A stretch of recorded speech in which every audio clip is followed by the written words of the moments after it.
ভিতরে গেলে পুলিশের ঘুষ লাগে, পুলিশ পারেও না, সক্ষমতা নাই, পুলিশটাকে সংস্কার করা দরকার সেটাও করবেন না, বিচারকদের সংস্কার করবেন তাও করবেন না।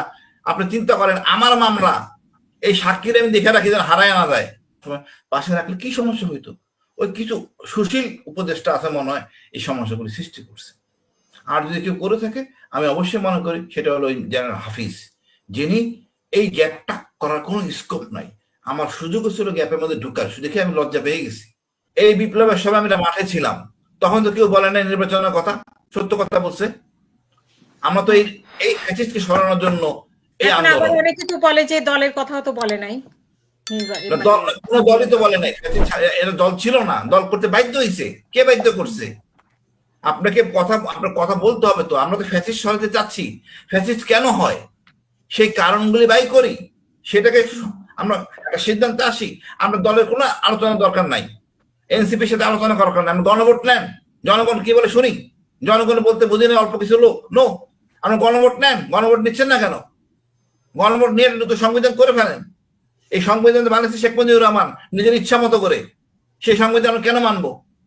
এই সংবিধান বাধ্য করছে এই 2000 ছেলে রক্ত দেওয়ার জন্য। আমরা বলতে বারবার রক্ত দিবে না ছাত্ররা, আমার বাচ্চা তো রক্ত দিবে না কেন? সমস্যাটা কোথায়? নাকি আপনার লুটপাট করা? কোন দল যদি না মানে তার অসৎ উদ্দেশ্য আছে। কোন দল যদি সংস্কার করতে না চায় তাহলে অসৎ উদ্দেশ্য আছে। এটা সংস্কার করতে খুব বেশি সমস্যা হওয়ার কথাও না। এটা আপনি গণভোট দিয়ে দেন, হোক পাস হোক না, হবে না। পাস যদি না হয় হবে না, জনগণ সে বাইকে বন্ধ করে নিবে। এটার জন্য একটা দলকে দোষারোপ করা ঠিক না। সরকার কেন গরিমসি করতেছে আমি জানি না। মোটা দাগে যেগুলি দরকার ক্ষমতা বিকেন্দ্রীকরণ করেন। আমরা পুলিশকে দেখতে চাই সেবক হিসেবে, জালিম হিসেবে না। বিচারককে দেখতে চাই ন্যায় বিচারক হিসাবে। এই জন্য যা করণীয় করেন। আমরা সরকারের কাছে কি চাই বলেন আপা? আমি দেশে ট্যাক্স, আমি ভ্যাট ট্যাক্স যা সবই তো দেই, কোনোটা তো কম দিই না, কিন্তু বিচার পেতে পাই না। বিচার গেলে পুলিশের ঘুষ লাগে, পুলিশ পারেও না, সক্ষমতা নাই, পুলিশটাকে সংস্কার করা দরকার সেটাও করবেন না, বিচারকদের সংস্কার করবেন তাও করবেন না। আপনি চিন্তা করেন আমার মামলা এই সাক্ষীর আমি দেখে রাখি যেন হারায় না যায়। আমি কি বলবো, যারা এটা তাদের বিপক্ষে যাবে, যারা সংস্কার চায় না, শুধু নির্বাচন চায়, বললেই পারে ক্ষমতা চাই, ঝামেলা শেষ, নির্বাচনের দরকার নাই, ক্ষমতা বিএনপিকে দিয়ে দেন, আরো সহজ। এত পয়সা নষ্ট করার কি দরকার? পয়সা নষ্ট করার দরকার নাই তো। বিএনপি তো মনে করেন ক্ষমতা যাবো, তো ক্ষমতা দিয়ে দেন বিএনপিকে, পয়সা নষ্ট করে নির্বাচন করার দরকার নাই। স্থানীয় সরকার নির্বাচন করবেন না, ওনাদের কথা চলবে নাকি? এটা অনেক গণভোট, কোনটা আগে হবে দেখা যাক কে বলে। গণভোট নেক না কেন, অসুবিধা কোথায়? স্থানীয় সরকার আগে হবে না জাতীয় নির্বাচন আগে হবে? করলে তো করাই যায়, কেন করতেছে না, কি সমস্যা ডক্টর ইউনূস আমি জানি না।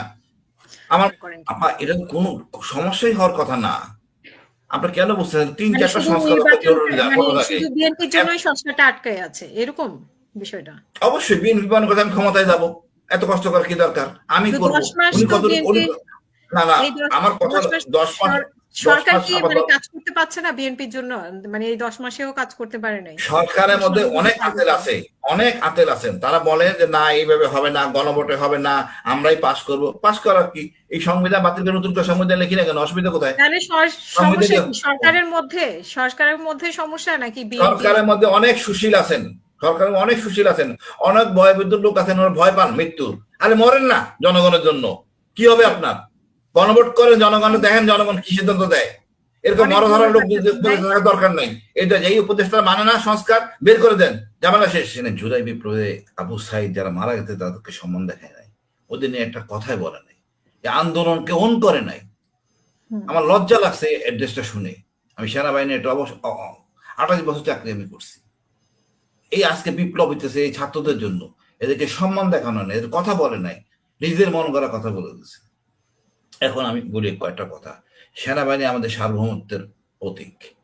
এই সেনাপ্রধান যাই করুক, শেখ হাসিনা আত্মীয়, কিন্তু শেষ মুহূর্তে সে আমাদের বিপ্লবের সাথে জড়ায় গেছে, তাই তাকে আমরা সম্মান করি, সম্মানের জায়গায় রাখি। তবে যারা অনৈতিকে আমার গুম করছে, যারা খুন করছে, তাদেরকে বিচার আনতে হবে। এটা নিয়ে গরুমেশি করে সেনাপ্রধান বা সেনাবাহিনী একটু বিতর্কে গেছে। ডক্টর ইউনূসের বলবো আমি সত্য কথা আপা, ডিজে ভাই, ডিজে এনএসআই কার বেবি? এটা ডক্টর ইউনূসের বেবি। এদের কাজ কি ছিল? আগে শেখ হাসিনার কাছে যাইয়া তার প্রশংসা করতো আর খালেদা দিয়ে বদনাম করতো। ডক্টর ইউনূস তো এইভাবে অভ্যস্ত না, উনি ইউরোপিয়ান স্টেটে অভ্যস্ত, যার কাছে এসে করো। এখন কে ডিজিডিজিফাই হবে, কে ডিজিএনএসআই হবে, এটা তো ডক্টর ইউনূস সিলেক্ট করে নাই, করতে সেনাবাহিনী প্রধান। এখন বুঝতেছেন প্যাচটা কোথায়? আমি অনেকদিন ধরে খুঁজতেছি সমস্যাটা কোথায়, কেন এই গ্যাপ সরকারের মধ্যে। এখন এই সরকারের উচিত ছিল সকল সিদ্ধান্তে সেনাবাহিনীর সাথে রাখতো, চা বিস্কুট খাওয়ার জন্য গল্প করতো, তাহলে এত সমস্যা হইতো না, এত ঝামেলা হইতো না। সেনাপ্রধানের সাথে রাজনীতি বিদেশে কথা বলার দরকারও নাই। আর বড় বড় সিদ্ধান্ত নেওয়ার সময় পাশে রাখলে কি সমস্যা হইতো? ওই কিছু সুশীল উপদেষ্টা আছে মনে হয় এই সমস্যাগুলি সৃষ্টি করছে। আর যদি কেউ করে থাকে, আমি অবশ্যই মনে করি সেটা হলো জেনারেল হাফিজ, যিনি এই গ্যাপটা করার কোনো স্কোপ নাই। আমার সুযোগ ছিল গ্যাপের মধ্যে ঢুকার, দেখে আমি লজ্জা পেয়ে গেছি। মানে আমাদের যদি এই অবস্থা হয়, কোনো তথ্য যদি সরকারে থাকে, যে কোনো যদি তথ্য সরাসরি নিরাপত্তা উপদেষ্টা জানবে। ইভেন এমন এক অফিসার আমাকে বলে নিরাপত্তা উপদেষ্টা তার কি যোগ্যতা আছে? মানে আমি ওনাকে জিজ্ঞেস করছি, স্যার আপনার তো এরকম বলে, দোবেল কি আর্মি অফিসার? অজিত দোবেল কিন্তু সিভিলিয়ান। তো আমি আমার অফিসারদের বললাম, ভাই আজকে যদি মমতাজ থাকতো তোমাদের কোনো আপত্তি থাকতো না, আজকে যদি হাসিনার মমতাজ থাকতো নিরাপত্তা উপদেষ্টা কোনো আপত্তি থাকতো না। সমস্যা হয়ে গেছে, ছাত্ররা আনছে এই দলটাকে, তোমরা পছন্দ করতে পারতেছো না। আর না করার কারণ আপা উভয়ের, সেনাবাহিনী খুব কাছে আসতে পারে নাই, আর সরকারও তাদেরকে আপন মনে করে নাই। এই দুর্ঘটনা যত কমবে, যত তাড়াতাড়ি কমবে, দেশের জন্য মঙ্গল, সংস্কারের জন্য মঙ্গল। আমরা সবাইকে এক হইয়া একসাথে নিয়ে আমাদের দেশটা আগাইতে হবে। আমরা এই সুযোগ হাতছাড়া করতে চাই না, এই সংস্কার হাতছাড়া করতে চাই না, দেশটাকে একটা ফ্যাসিস্ট মুক্ত দেশ করতে চাই। ধন্যবাদ আপা।